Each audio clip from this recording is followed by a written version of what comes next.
2 अक्टूबर 2025 को Kantara chapter 1 release हुई और थिएटर्स में तूफान आ गया। फिल्म को दर्शकों ने हाथों हाथ लिया। डायरेक्टर और मेन लीड ऋषभ शेट्टी को तारीफें तो मिली ही, लेकिन एक और नाम भी चारों तरफ चमकने लगा, रुक्मिणी वसंत। खास तौर से हिंदी बेल्ट वाले दर्शक इस एक्ट्रेस का काम देखकर हैरान रह गए। कांतारा चैप्टर 1 की राजकुमारी कनकवती सब पर छा गई। सबको जानना है कि कौन है ये कमाल की एक्ट्रेस। तो आइए जानते हैं इस होनहार एक्ट्रेस के बारे में, जो अपने छोटे से करियर में ही कन्नड़ा, तमिल और तेलुगु सिनेमा में अपनी धाक जमा चुकी हैं।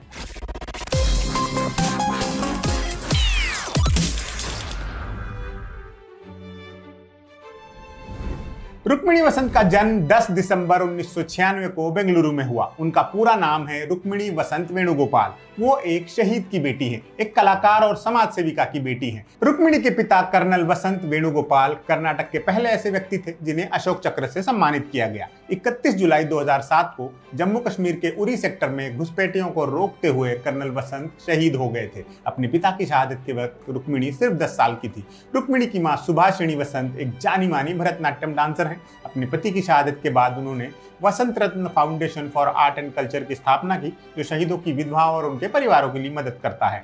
रुक्मिणी की शुरुआती शिक्षा बेंगलुरु में हुई। सैन्य परिवार में पली बड़ी रुक्मिणी के अंदर अनुशासन, मेहनत और समर्पण की भावना बचपन से ही थी।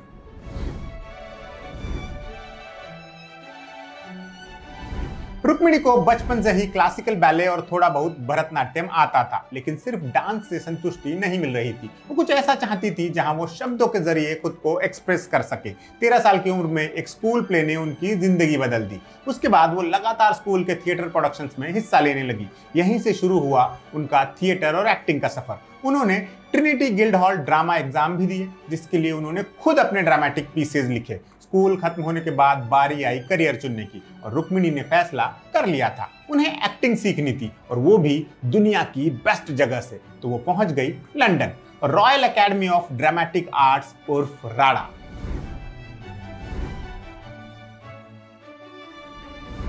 राडा दुनिया के सबसे प्रतिष्ठित ड्रामा स्कूलों में से एक है। लंदन के ब्लूम्सबरी इलाके में स्थित इस संस्थान से अनगिनत महान एक्टर्स निकले हैं, जैसे Anthony Hopkins, Richard Attenborough, Kenneth Branagh वगैरह वगैरह।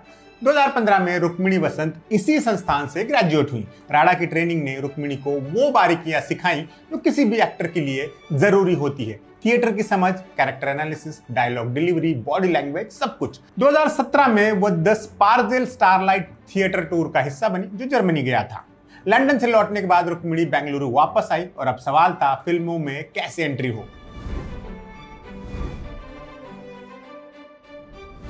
2019 में रुक्मिणी ने Kannada film Birbal trilogy case 1 finding Vajramuni से डेब्यू किया।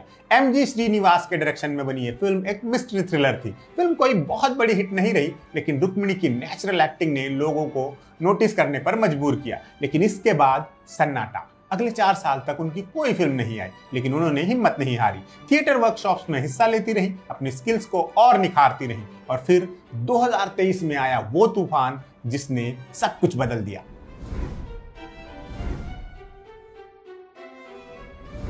1 सितंबर 2023 कन्नड़ा सिनेमा में एक रोमांटिक ड्रामा फिल्म रिलीज हुई, सप्त सागरादाचे एलो साइड ए। डायरेक्टर हेमंत M राव की यह फिल्म एक इमोशनल लव स्टोरी थी। रक्षित शेट्टी और रुक्मिणी वसंत ने इसमें मनु और प्रिया के किरदार निभाए। कहानी थी एक मिडिल क्लास कपल की जो प्यार में पागल है, लेकिन एक गलत फैसला मनु को जेल भिजवा देता है और उनकी लव स्टोरी एक दुखद मोड़ ले लेती है। फिल्म में इंतजार की पीड़ा को बेहद खूबसूरती से दिखाया गया था। रुक्मिणी की परफॉर्मेंस ने सबको चौंका दिया। फिल्म के 2 सीन्स जहां प्रिया अपनी मां से बात करती है इतने इमोशनल थे कि थिएटर में दर्शक रो पड़े। उनकी आंखों में वो तड़प, उनके चेहरे पर वो बेबसी, उनकी आवाज में वो कंपन, सब कुछ इतना रियल था कि लोग भूल गए कि ये एक फिल्म है। 17 नवंबर 2023 को इस फिल्म का दूसरा पार्ट साइड बी रिलीज हुआ। इसमें रुक्मिणी ने और भी लेयर्ड परफॉर्मेंस दी। फिल्म के क्लाइमैक्स में उनकी एक्टिंग देखते ही बनती थी। सबसे खास बात, लोगों ने उनके पास आकर अपनी दिल टूटने की कहानियां शेयर की। कहा कि फिल्म देखकर उन्हें अपना अतीत याद आ गया। सप्त सागरादाचे एलो की कामयाबी ने रुक्मिणी को कर्नाटक की क्रश बना दिया। उन्हें film fair critics award for best actress Canada से नवाजा गया। कोंकणा सेन शर्मा और करण जौहर ने एक राउंड टेबल में इस फिल्म की चर्चा की। मुंबई के फिल्म सर्कस में भी रुक्मिणी का नाम गूंजने लगा और दिलचस्प बात यह है कि इसी फिल्म की वजह से उन्हें कांतारा चैप्टर 1 मिली। रक्षित शेट्टी, जो इस फिल्म के प्रोड्यूसर और लीड एक्टर थे, ऋषभ शेट्टी के करीबी दोस्त थे। पहली कांतारा के प्रीमियर में रक्षित मौजूद थे और वहीं रुक्मिणी का नाम आया। रुक्मिणी को एक साल बाद पता चला कि उसी दिन उन्हें कांतारा चैप्टर 1 के लिए फाइनल कर लिया गया था।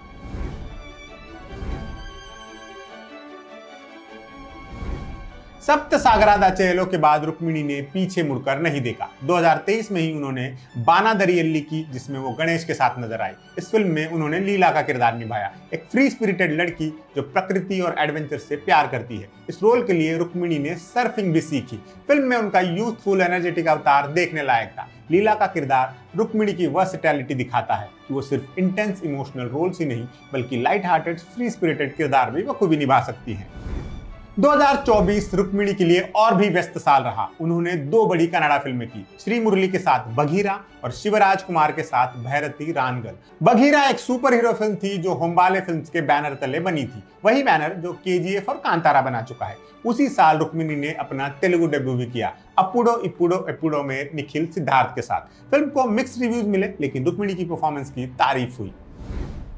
2025 में रुक्मिणी ने तमिल सिनेमा में कदम रखा। पहली तमिल फिल्म थी एस, जिसमें वो विजय सेतुपति के साथ नजर आई, और फिर आई मद्रासी, जिसमें वो शिवकार्तिकेयन के साथ थी। इसे डायरेक्ट किया था AR मुरुगदास ने। मद्रासी की शूटिंग के दौरान रुक्मिणी को पहली बार full on commercial intro song करने का मौका मिला।